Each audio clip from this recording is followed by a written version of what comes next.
Agora, 10h46, de volta aqui no nosso Estação CBN, a gente vai receber agora Diego Martins, ele que vai falar conosco sobre o Seminário Estadual de Revisão do Plano Decenal. A gente vai entender um pouco aí desse seminário também, o que é esse plano. Seja bem-vindo à Rádio CBN, Diego. Muito obrigado, bom dia. Prazer estar de volta aqui na rádio. O prazer é nosso. Vamos começar a nossa conversa, Diego, explicando o que é esse seminário, o que ele está previsto aí, qual é o objetivo dele. Perfeito. A gente tem um plano nacional para enfrentar a violência sexual contra crianças e adolescentes e ele é atualizado a cada 10 anos. É um plano que está sob a responsabilidade do Conselho Nacional de Direitos da Criança e do Adolescente, está dentro da pasta do Governo Federal do Ministério da Cidadania e Direitos Humanos e esse processo foi iniciado. A gente já passou por algumas etapas de escuta da sociedade aqui no estado do Pará. E a etapa estadual vai encerrar com a realização desse seminário que vai acontecer amanhã, dia 2, na terça-feira, lá na Escola Judicial. Agora, Diego, o que são temas prioritários, o que assuntos esse seminário aí de encerramento vai trazer? O tema principal é discutir questões relacionadas à violência sexual contra crianças e adolescentes. E a nossa programação está prevista para a gente ter uma mesa de abertura, ter uma fala da coordenação nacional, dos articuladores, e depois a plateia vai ser dividida em grupos de trabalho, que são 8 eixos temáticos. E aí cada grupo desse vai pensar sobre, por exemplo, no eixo educação. Eles vão olhar para o abuso, exploração, tráfico de pessoas para fim de exploração sexual e crimes sexuais praticados em meios digitais. Eles vão olhar para esses 4 assuntos dentro do eixo para construir e sugerir propostas tanto para prevenir esse tipo de violência, mas também, caso consumado, que se tenha uma resposta mais adequada. Agora, Diego, quem é que está junto com vocês organizando, né? Porque uma temática dessa, a gente sabe que a gente não consegue encontrar soluções de forma isolada, né? Quem é que está com vocês também? Tem outros órgãos ou também outros municípios aqui do nosso estado participando? Sim, como eu te falei, é um movimento que parte do governo federal. A responsabilidade por organizar está com a Universidade do Rio Grande do Norte, o Observatório da Infância e Juventude. E aqui no estado temos o Coletivo Futuro Brilhante, a Unicef, o Tribunal de Justiça, a Escola Judicial, a OAB, o Ministério Público, a Associação da Federação dos Municípios, a FAMEP, o Tribunal de Contas dos Municípios, Fundação Abrinq também apoiou, Childhood Brasil, e a gente já está com aproximadamente 250 inscrições para o evento amanhã, confirmados 48 municípios inscritos, e das 12 macro-regiões do estado a gente já conseguiu alcançar 11 com as inscrições. Então a gente conseguiu de fato uma representatividade do estado bastante significativa já. É importante porque justamente como o nosso estado tem uma dimensão, né? Eu imagino que esse assunto de proteção às crianças, a defesa dos direitos dela, tem que passar por várias camadas para poder conseguir alguma efetividade, né, Di?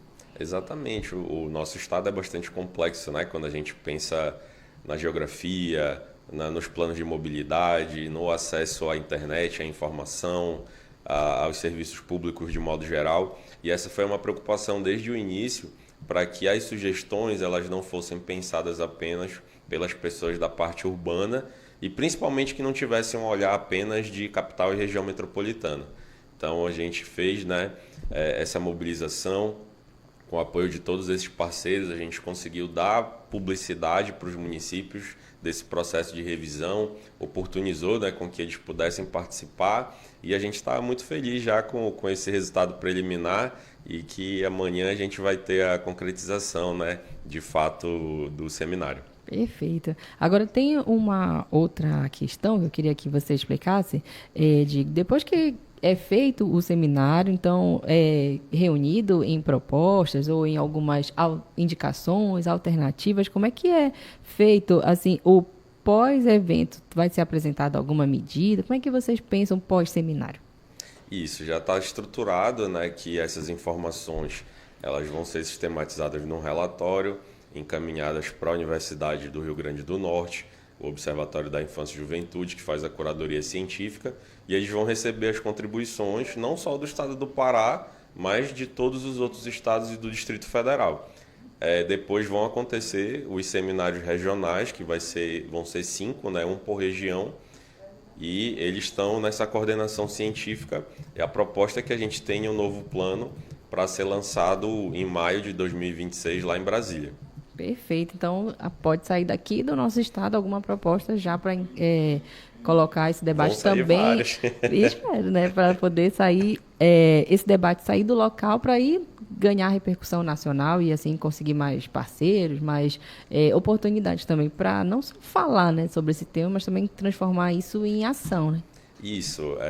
A intenção principal do plano, inclusive ele está sendo pensado numa nova estrutura, né, um pouco diferente do anterior, justamente para possibilitar a vinculação aos ciclos orçamentários. Então, para que a gente tenha ações concretas, né, como você mencionou, tenha quem seriam os responsáveis e de qual dotação orçamentária do poder público seria custeada a respectiva ação. Entendi, porque a gente consegue observar essa questão tanto do ponto de vista social, mas também precisa do financeiro, né? Precisa do incentivo para poder conseguir transformar isso em uma coisa mais real, como a gente pode destacar aqui. Agora, Diego, deixa eu te perguntar em relação a medidas mesmo para proteção das crianças, para defesa, né, dos direitos dela. A gente está no seminário, então, que vai encerrar, posso dizer assim, a programação aí do ano. Como é que você avalia esse ano de 2025? Teve algum avanço? A gente conseguiu avançar mesmo em algum ponto em relação a esse tema? Olha, ao longo dos anos a gente tem avançado bastante, né? Em legislação, em serviços, em prioridade no orçamento público para crianças e adolescentes, mas o caminho ainda é longo, ainda existe muito espaço para avançarmos e por isso a importância de reiteradamente a gente estar discutindo esses assuntos. Em outra oportunidade que eu tive de estar aqui com vocês, eu vim apresentar a pesquisa que a gente fez aqui do estado do Pará, onde a gente identificou quase 20 mil casos de crimes sexuais só aqui no estado, praticados contra crianças e adolescentes, às vezes até contra recém-nascidos, uma violência que acontece essencialmente dentro dos lares, né? Então um desafio imenso quando a gente pensa numa perspectiva de segurança pública, que estratégias a gente pode ter, né, para evitar que isso aconteça, tendo em vista que, inclusive, quem figura geralmente na condição, né, de agressor, às vezes são familiares, são pessoas próximas, são pessoas ali, em determinada medida, acima de qualquer suspeita, né, que dificulta ainda mais essa situação. Então, dentro desse estudo, a gente também mostrou que é uma violência que acontece em todos os horários do dia, todos os dias da semana, todos os meses do ano, não tem nenhum dia praticamente que não tenha nenhuma ocorrência dessa natureza. Então é importante que também a gente esteja discutindo, preocupado com isso todos os dias, para enfrentar um problema que é grave e persistente. Entendi. Quem está nos ouvindo agora, quem está nos assistindo pelo YouTube, eu estou conversando com o Diego Martins. Diego, que ele é responsável pelo coletivo Futuro Brilhante. Hoje ele trouxe para a gente aqui o Seminário Estadual de Revisão do Plano Decenal. Esse documento, né, que vai ser, então, revisto já amanhã. O seminário vai ser realizado amanhã. Pretende levar, então, várias propostas do Pará para o âmbito nacional para poder enfrentar violência sexual contra crianças e adolescentes e outras formas, né, de agressão, de violência a esse público. Agora, Diego, você tocou num ponto que me fez lembrar agora há pouco a COP, né, que acabou, teve um destaque muito grande para as crianças e para os adolescentes, né? Foi a primeira vez que teve a COP das crianças. Como é que você vê também o protagonismo dela nesses eventos mundiais, assim, elas mesmas já como próprias porta-vozes, né, dos próprios assuntos, das próprias demandas? Como é que você vê isso enquanto também estando à frente de um coletivo que defende esses direitos? Eu vejo com muita alegria, muito entusiasmo, né? O Pará é um protagonista nacional nessa pauta de proteção da infância, na defesa dos seus direitos. Além da COP das crianças, a gente teve a Cúpula das Infâncias, que aconteceu lá na UFPA também. A gente teve uma oficina para definição de matriz de responsabilidade para a proteção de crianças em mega eventos. O governo federal lançou um documento que foi o primeiro, né, nas COPs assim, que se preocupou efetivamente com a segurança das crianças dentro desse contexto. e que vai ser utilizado em outros mega eventos, né, do Brasil. Além disso, a gente também teve um plantão específico para atendimento de ocorrências de violência contra crianças e adolescentes nesse período da COP. Então, assim, a gente teve vários avanços assim, bastante significativos, né? E que a gente já deixou mais uma sementinha plantada para que em outros municípios, outros estados também essas estratégias possam ser replicadas. Nossa, isso é verdade, essa questão do incentivo, do fomento. Eu mesma conversei com vários crianças e adolescentes lá na COP e, assim, muito seguros do papel dele de protagonismo, muito seguros do o quanto aquela voz pode fazer diferença numa comunidade, sabe, de poder ter mudanças mesmo, transformação dessa realidade. Agora, Diego, quando a gente está falando de crianças, né, inegável falar também de educação. Como é que vocês veem as atividades educacionais para enfrentar a violência, fazer com que esse público também se sinta seguro? Isso parte também ali do ambiente educacional, escolar. Como é que é essa visão por parte de vocês das atividades educacionais? É fundamental essa parceria com as escolas, com os profissionais da educação.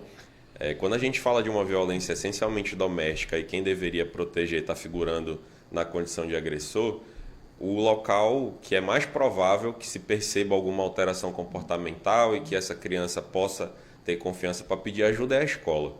Então, é muito importante, né, que se tenham protocolos claros, que os profissionais estejam treinados para discutir esse assunto de uma forma mais natural, a partir, por exemplo, de recursos como música, pintura, jogo de tabuleiro, para orientar a criança sobre a nomenclatura correta das partes do corpo, quais seriam toques adequados e inadequados. Reforçar com ela a importância de um adulto dar confiança dela para ela procurar caso ela se sinta desconfortável com alguma situação e principalmente que saiba acolher, né, sem julgar. A gente ainda enfrenta muitos desafios em que há um processo, em alguns casos, em que parece que a vítima é que é a culpada de supostamente ter provocado alguma situação e não deve ser dessa forma, né? A vítima deve ser acolhida e garantida todos os seus direitos. Perfeito, tá aí então as recomendações do Diego Martins, está conversando comigo aqui sobre o Seminário Estadual de Revisão do Plano Decenal, também sobre todas essas outras questões que envolvem crianças. Diego, para a gente encerrar a nossa conversa aqui no Estação CBN de hoje, queria que você fizesse então aí um convite, ainda dá tempo de participar desse seminário, quem é que pode então participar? Claro, todo mundo que estiver disponível amanhã, a programação começa às 8 com o credenciamento, de 8 às 8h30, junto com o café da manhã, na Escola Judicial, ali na Antônio Barreto, naquele antigo prédio da Computer.